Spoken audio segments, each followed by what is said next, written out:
স্বাধীনতা সংগ্রামী নেতাজি সুভাষচন্দ্র বসুর জন্মদিন পালন করছি পরাক্রম দিবস হিসেবে। তো আমি এই অনুষ্ঠানের আয়োজক যারা আসাম ভাষিক সংখ্যালঘু উন্নয়ন পর্ষদ, বাংলা সাহিত্য সভা আসাম এবং নেতাজি সুভাষচন্দ্র বসুর জন্মদিবস যারা এখানে পালন করছেন তাদের সবাইকে অসংখ্য ধন্যবাদ জানাই। এই কারণে যে গুরুচরণ কলেজকে এই সুযোগ করে দেওয়ার জন্য যে এই প্রোগ্রামটা আমাদের কলেজে গুরুচরণ কলেজের অডিটোরিয়ামে হোক তার জন্য আয়োজকদেরকে অসংখ্য ধন্যবাদ। আমি মুখ্য আমন্ত্রিত অভিনন্দন জানাব কর্মকর্তা, আমার কলেজের শিক্ষক শিক্ষিকা যারা এখানে পারফরমেন্স করেছেন বা করবেন সবাইকে আমি আমার কলেজের পক্ষ থেকে এবং নিজের পক্ষ থেকে অসংখ্য ধন্যবাদ এবং অভিনন্দন জানাই।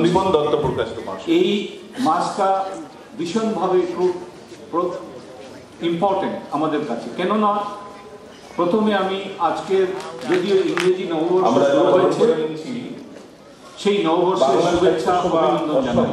যদিও একটু দেরি হয়েছে তবুও আমি এই বৎসরটা সবার ভালো কাটুক, সুস্থ কাটুক, সুন্দর এই শুভেচ্ছা জানাচ্ছি। আরো ব্যাপারটা হচ্ছে গিয়ে যে কিছুদিন আগে আমরা স্বামী বিবেকানন্দের জন্মদিন 12 জানুয়ারি সেটা আরেকটা সেই জন্মদিন সেই স্বামী বিবেকানন্দ ভারতবাসীকে বা সনাতন ধর্মকে বিশ্বের দরবারে তুলে ধরেছিলেন এবং আমরা স্বামী বিবেকানন্দের জন্মদিন থেকে বা ওনার জীবনী থেকে অনেক কিছু জিনিস শিখতে পারি। আমি বলবো সব মায়েদেরকে, সব যারা এখানে গার্জিয়ান আছেন, আপনারা সবাই স্বামী বিবেকানন্দ এবং নেতাজি জীবনী এবং আদর্শ সম্বন্ধে আপনাদের বাচ্চাদেরকে, আপনাদের যুব প্রজন্মকে আপনারা পড়াশোনা করান, আপনারা ওনাদেরকে জ্ঞান অর্জন করে দিন। ওনারা এই বাচ্চারা যাতে এই মহৎ জীবনী সম্বন্ধে ওরা জানে। আমরা এখন সবাই ইংলিশ মিডিয়াম স্কুলে পড়ছি, বিভিন্ন ধরনের পড়ছি, কিন্তু আমাদের সূত্রপাত কোথায়, আমাদের রুটটা কোথায় আমরা জানি না। তো এই সমস্ত কারণের জন্য এই বাচ্চাদেরকে উন্মুক্ত করার জন্য, এই বাচ্চাদেরকে জ্ঞান অর্জন করার জন্য এই সমস্ত অনুষ্ঠান, এই আজকে আমাদের আসাম ভাষিক সংখ্যালঘু পরিষদ এবং নেতাজি সুভাষচন্দ্র বসুর যে এই কমিটি আছে সেখানে এই আয়োজনটা করেছেন। তো আমি এই জন্যই বলবো, পরাক্রম দিবস হিসাবে অনেকেই অনেক কিছু বলেছেন, আমি নিজেও ঋদ্ধ হয়েছি, আপনারাও হয়েছেন। তো এই নেতাজির জীবন সম্বন্ধে আমরা কি শিখতে পারি, নেতাজিকে কেন আমরা স্টাডি করব? নেতাজিকে আমরা এই জন্যই স্টাডি করবো, জীবনে যদি বড় কিছু করতে হয় তাহলে একটা বড় পদক্ষেপ। কি সেই পদক্ষেপ? ভারতের স্বাধীনতা সংগ্রামে উনি আমাদের মন্ত্রীমশাই বলে গেছেন, কৌশিক রায়, মুক্ত করার এই যে সংকল্প, এই মাত্র 48 বছরে আমরা লক্ষ্য করতে পেরেছি। আজকের দিনে আমরা জানি যে আমরা দেখি মানুষ ক্যারিয়ার কিভাবে নিজের ক্যারিয়ারকে তৈরি করার জন্য, নিজের ছেলেমেয়ের ক্যারিয়ার তৈরি করার জন্য পরিবারের অভিভাবক অভিনন্দন জানাব সবাই কিভাবে লেগে পড়ে থাকেন। আর সেই সময় আপনি চিন্তা করুন, আজকে থেকে প্রায় 100 বছর পূর্বে ইন্ডিয়ান সিভিল সার্ভিস কত কঠিন ছিল।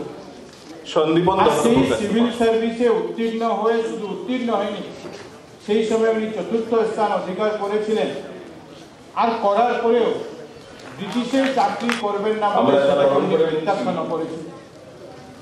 এমন এক সাহসিক পদক্ষেপ, এমন এক সভাপতি চিন্তাধারা চন্দ্র দাস সুভাষচন্দ্র বসুর তার পরবর্তীতে উনি যখন রাজনৈতিক দলে কংগ্রেসে প্রথম দিকে ছিলেন, পরবর্তীতে ফরওয়ার্ড ব্লক প্রথম করেন, কিন্তু যখন ওনার মনে হলো যে আমার এই রাস্তায় গিয়ে আমরা আমাদের দেশকে স্বাধীন করাতে পারবো না, তার এক ক্রান্তিকারী মানসিকতা, কিভাবে আমরা দেশকে এগিয়ে নিয়ে যেতে পারি, দেশকে মুক্ত করতে পারি বিদেশি বন্ধন থেকে, সেই তিনি যখন উনি চিন্তা করছেন তখন উনি চিন্তা করলেন যে আমাদেরকে এই দেশে আমাদের যে ব্রিটিশ রাজ, এই ব্রিটিশ রাজ থেকে আমাদের দেশকে মুক্ত করতে হলে আমাদের অন্য পন্থা অবলম্বন করতে হবে।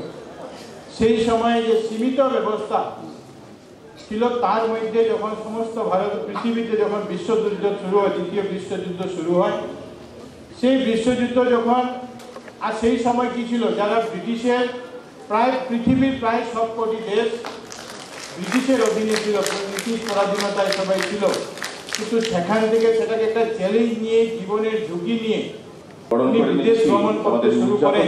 যে রাষ্ট্র ব্রিটিশের বিরুদ্ধে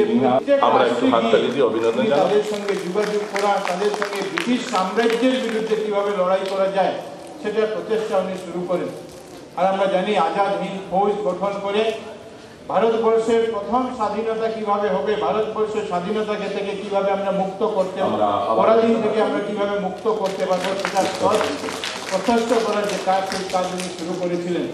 আর আমরা জানি যে সেই সময় ব্রিটিশের বিরুদ্ধে কথা বলা কি কঠিন কাজ ছিল, কিভাবে এই দেশের মধ্যে অন্যায় হিসাবে মানা হতো।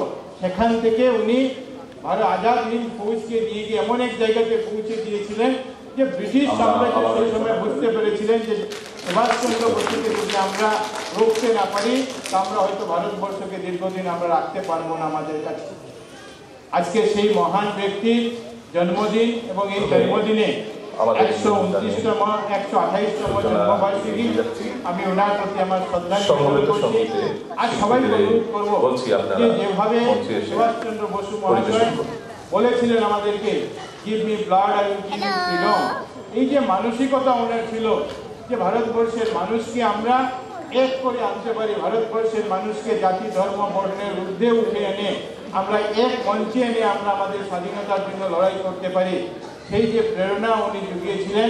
আজকের দিনে আমি মনে করি যে আমরা দেখেছি অনেক ব্যক্তি জীবন, কিন্তু আজকের নতুন প্রজন্মের কাছে যদি আমরা মনে করি যে কেউকে যদি এই স্বাধীনতা আন্দোলনের কেউকে যদি আইকন হিসাবে ধরে নেওয়া যায়, তো মানুষের, ভারতবর্ষের মানুষের, সে যে জাতি হোক, যে ভাষার মানুষ হোক না কেন, প্রথম যদি নাম আসে সেই নামটা আছে নেতাজি সুভাষচন্দ্র বসু। এই জন্য আজকের দিনে ওনার প্রতি আমার শ্রদ্ধা নিবেদন করছি। আসাম ল্যাঙ্গুইস্টিক মাইনরিটি ডিপার্টমেন্ট এবং বাংলা সাহিত্য সভা আজকের দিনের যে কার্যক্রমে পরাক্রম দিবসের ব্যবস্থা করেছে তাদেরকে ধন্যবাদ জানাই। আর আপনারা জানেন যে ওনার যখন 125তম জন্ম বার্ষিকী ছিল, সেই সময় ভারতবর্ষের প্রধানমন্ত্রী নরেন্দ্র মোদীজি, যিনি সবসময় নেতাজি থেকে প্রভাবিত হয়ে দেশকে এগিয়ে নিয়ে যেতে যাওয়ার কাজ করেন, উনি 2021 সালে আজকের দিনকে পরাক্রম দিন, নেতাজির জন্মদিনের দিনকে পরাক্রম দিবস হিসাবে ঘোষণা করার সিদ্ধান্ত নিয়েছিলেন। আর আজকের দিনে প্রত্যেক ভারতবর্ষের প্রত্যেক জেলায় সরকারিভাবে হোক, বেসরকারিভাবে হোক, বিভিন্ন সংগঠনের মাধ্যমে, সংস্থার মাধ্যমে আমরা এই নেতাজির জীবনকে পরাক্রম দিবস হিসাবে আমরা পালন করে থাকি। সরকারের উদ্দেশ্য এটাই যে নেতাজি সুভাষচন্দ্র বসু যেভাবে